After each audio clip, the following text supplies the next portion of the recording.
I'm a real estate professional, and I'm going to tell you something that most agents will never admit out loud. I don't usually find the house. My buyers find the house. They send me the Zillow link or the realtor.com link or something off of my own website. They text me at 10 p.m. and say, "What about this one?" They drive past a yard sign on a random Sunday and they go, "What about this one?" And honestly, that's how it should work. You know what you want better than I do. You know which schools matter to you, which neighborhoods feel right, what your gut tells you when you drive through a neighborhood, see the front of the home, and the rest of the neighborhood. The internet has every listing, every photo, every school rating, every walk score. You don't need me to find houses for you. I'm Rebecca Williams. I've closed 111 transactions as of this filming, as I'm starting my 8th year as a real estate professional in the East Texas area. And in the next 10 minutes, I'm going to tell you exactly what your buyer's agent should be doing for you, because finding the house is maybe 10% of the job. The other 90% decides whether you get the house, whether you get the price you want, and whether the deal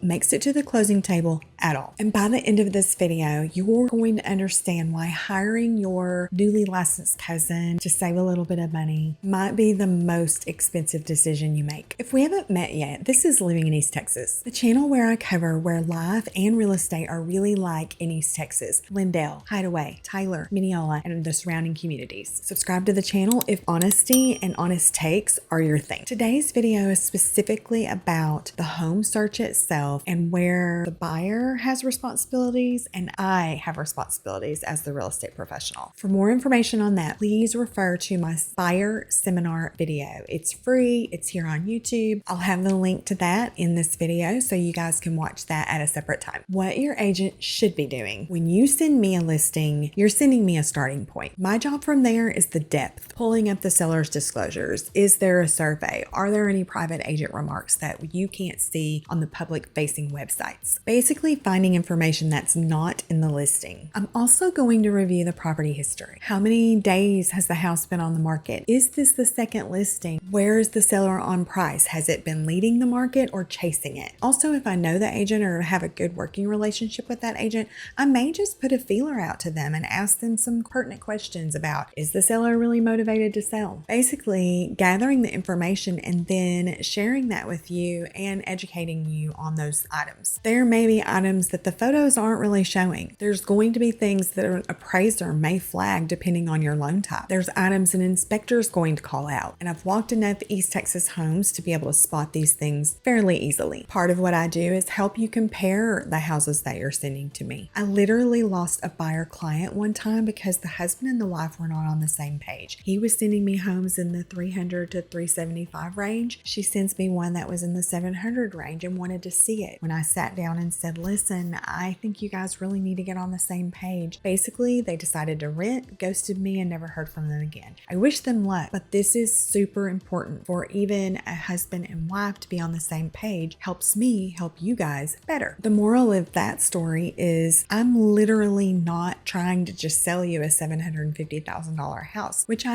could have. It was worth being honest and truthful over making the sale. I'll help you compare the houses that you have liked. We'll talk about which one might be the best deal, which one might be the easiest for you. Those are not always the same answer. Let me be clear. I will run searches. I will keep my eyes and ears open for off-market opportunities, upcoming listings that I might find out about from agent colleagues or within my brokerage. The next step is setting up showings. Yes, I schedule the showings, but more importantly, I walk through them with you and I notice things. Foundation cracks you might miss, window seals that may have failed, a roof line that doesn't sit right, drainage issues, that's a big one, tree concerns. In the world of HGTV and DIY projects, renovations that may not be quite to code. Most of the time I will mention on our initial buyer consultation that I am not being negative, but I am going to point out things that you may not notice as a buyer. Whether or not you have bought and sold properties before, when you're ready to move on to your next next purchase, there is a level of excitement and it can cloud judgment. And I'm there to kind of anchor you and bring you back down to earth and remind you that, hey, those cracks over those doorways appears like there might be some settling going on. But we know that it wasn't marked on the disclosures. So those are the things that I may bring up to you. And I'll remind you I'm not being negative, but my goal is to help you in the best way that I can. If a house has obvious issues, I'm going to tell you right away. If there's other subtle things, I'll talk about that when we write an offer. I will also tell you if I think it's the one,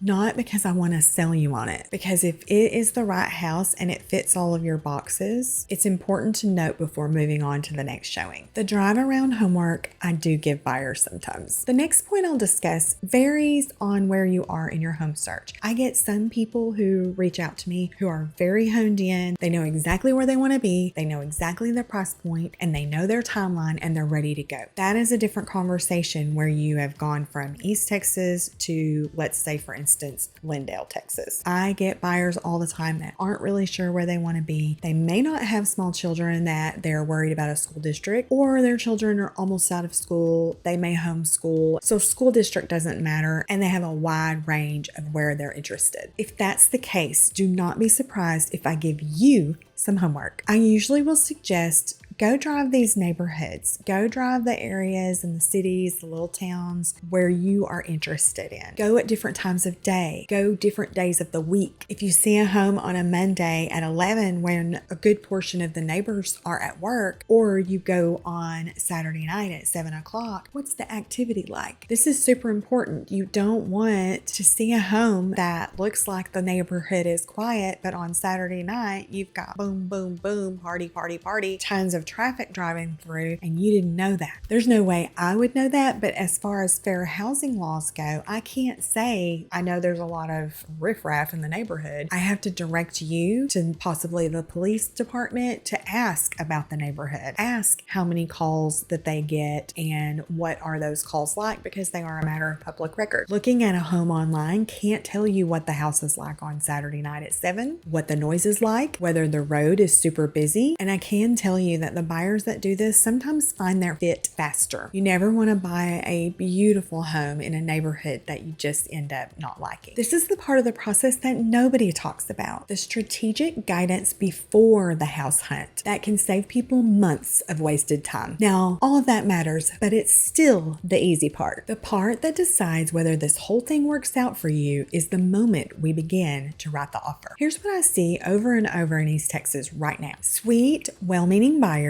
working with a sweet, well-meaning agent who just got licensed last year. And they're walking into negotiations that will cost them thousands of dollars, and they have no idea it's happening, because negotiation isn't a personality trait. It is a learned skill. It's pattern recognition built by hundreds of transactions. It's knowing whether or not the listing agent is bluffing about a second offer, and knowing if they're probably going to take that offer, but they're using yours to leverage theirs to improve. It's knowing if a response post-inspection needs to be super aggressive or more light. When to walk away so that you receive your earnest money back, or when to double down. It's the difference sometimes between $400,000 costing you $400,000 or your sales price ending up at $385 with all the repairs done for you when you close. Let me show you what this actually looks like, what the negotiations can really look like. The offer itself isn't just a number. The price is one line of an offer, and while it matters, it's not the only thing that matters. Closing date, financing terms, option period length, option period fee, earnest money, seller concessions, which sometimes are contributing to closing costs for the buyer. When will you take possession of the home? Any items that may be included in the sale. All of these points are a lever. Circling back, because I did just mention the option period and the option period fee. In the state of Texas, this is super important to the contract, and it is sometimes called a due diligence period or contingency period. It depends on what state you're in, so it might be super helpful for you to go back and watch my buyer seminar video. Some people don't realize, but sometimes a strong offer can beat out a higher priced offer if those terms are super important to the sellers. Sellers don't just want the money, they want certainty, clean terms, and a smooth closing. Knowing which levers to pull on which seller, that's the part you can't Google or ChatGPT. I have had offers accepted that were not the highest price,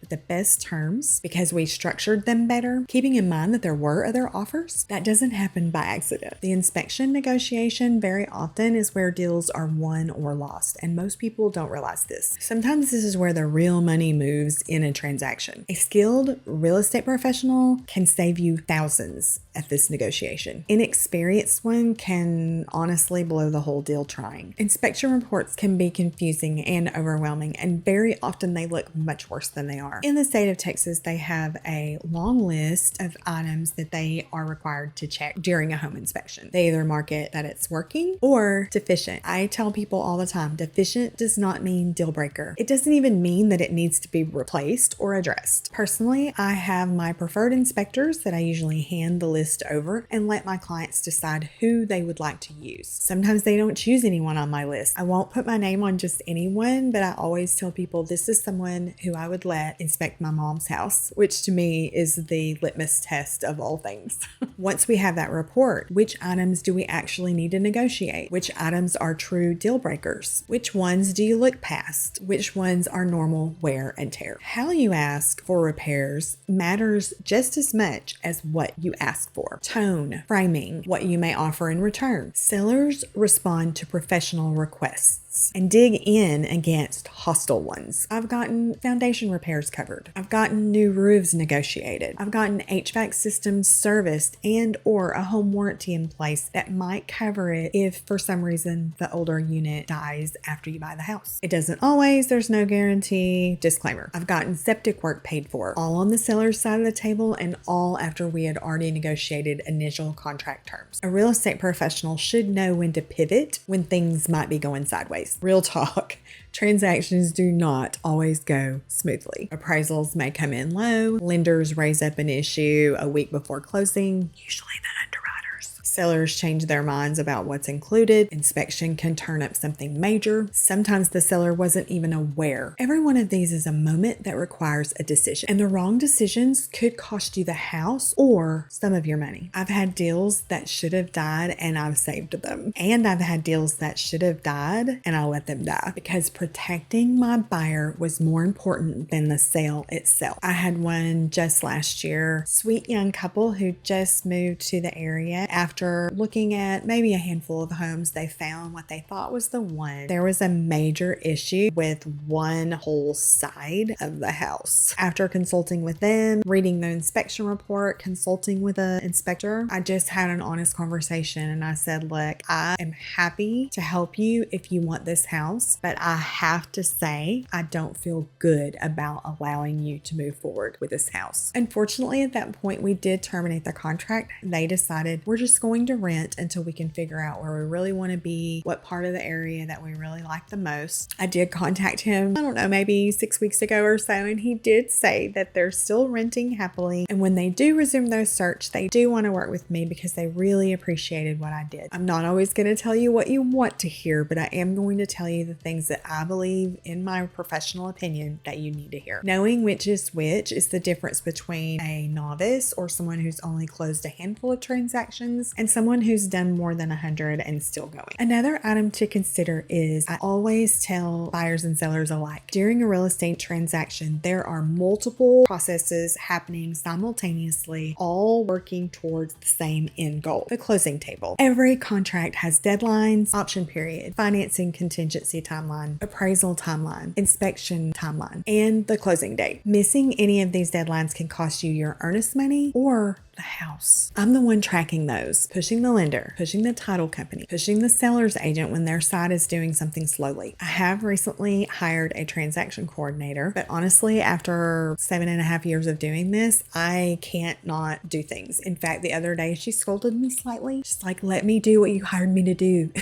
An experienced agent is basically a project manager with a fiduciary duty to their client. A new agent, unfortunately, is learning and hoping that nothing falls falls through the cracks. And don't get me wrong, I know everyone has to start somewhere, but in the current real estate market, with the current economy, gas prices, grocery prices, you want to work with someone who's going to keep things on track for you and know the red flags to be watching for. So here's the honest takeaway. If you have someone in your family or friends that is newly licensed and you want to use them to work with, I totally get that. Family is family, friends are friends. I know sometimes you want to help them get their business started, but sometimes that is not the best decision for you. If you do that, just understand what you might be trading. You might save them a referral fee, meaning if they wanted to hand you over to a more experienced agent like myself, and then I would give them a small percentage once we close. The caveat to all of that is you're probably costing yourself thousands at the negotiation table, weeks of stress when things go sideways, and the kind of pattern recognition that only comes from transactions closed numbers of 80, 90, 100 and above. A buyer's consultation is also super imperative so that we understand each other, you know how I work, and helps me serve you in the very best way. If you are wanting to buy a home in Lindale, Tyler, Hideaway, Mineola, or anywhere in East Texas, and you want someone whose job it is to get you to the closing table and to protect your money, that's what I do. Call or text at 903-920-7413. Tell me what you're looking for, and honestly, I'll tell you whether or not I will be a good fit for what you need. While I will help with your home search, most of the time, you find the house. You send me the link. That's how it usually works. We have almost the same access to the information. 99% of the time, it is all online. What you want from your buyer's agent is someone who shows up when the stakes get real, and a buyer's agent who's done it enough times to know what real looks like. If this changed how you think about hiring a buyer's agent, drop me a comment. Tell me what surprised you or what you wish you'd have known before your last home purchase, and subscribe. I'm doing more of these contrarian takes on the parts of real estate nobody else explains straightforward. And as always, I have videos so you guys will know what it is like to live in beautiful East Texas. Thank you so much.